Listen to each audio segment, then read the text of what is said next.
যে গুনাহ মানুষকে ধীরে ধীরে নামাজ ছাড়িয়ে দেয়। তুমি কি খেয়াল করেছ, এক সময় নামাজে দাঁড়ালেই চোখ ভিজে যেত, আর আজ শুধু রুকু সেজদা শেষ হওয়ার অপেক্ষা। নামাজ মানুষ একদিনে ছেড়ে দেয় না, এটা শুরু হয় ছোট ছোট গুনাহ থেকে, যেগুলোকে আমরা বলি এটা তো কিছুই না।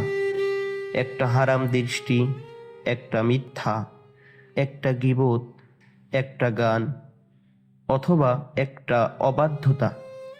প্রতিটা গুনাহ হৃদয়ের উপর রেখে যায় একটি কালো দাগ। আল্লাহ তাআলা বলেন, কাল্লা বাল রানা আলা কুলুবিহিম মা কানু ইয়াকসিবুন। কখনো নয়, বরং তারা যা অর্জন করত তারই মরিচা তাদের হৃদয়কে ঢেকে ফেলেছে। রাসূল কারীম সাল্লাল্লাহু আলাইহি ওয়াসাল্লাম বলেছেন, বান্দা যখন একটি গুনাহ করে তার হৃদয়ে একটি কালো দাগ পড়ে যায়। যদি সে তওবা করে তাহলে তার দাগটি মুছে যায়, আর যদি গুনাহেই লিপ্ত থাকে তাহলে দাগ বাড়তে থাকে। এক সময় দাগ বাড়তে বাড়তে পুরো হৃদয় ঢেকে ফেলে। যখন হৃদয় কালো হয়ে যায় তখন কোরআন আর ভালো লাগে না, আজান আর ডাকে না, নামাজ আর টানে না।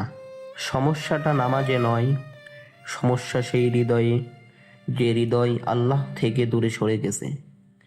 কিন্তু এখনো দেরি হয়ে যায়নি। আল্লাহ বলেন, লা তাকনাতু মির রাহমাতিল্লাহ, তোমরা আল্লাহর রহমত থেকে নিরাশ হয়ো না। আজ যদি নামাজে দাঁড়াতে মন না চায়, তবুও দাঁড়াও, চোখে পানি না এলেও দাঁড়াও। কারণ যে বান্দা আল্লাহর দিকে এক কদম ফিরে আসে, আল্লাহ তার জন্য রহমতের দরজা খুলে দেন। হয়তো এই একটি সেজদাই তোমার জীবন বদলে দিতে পারে।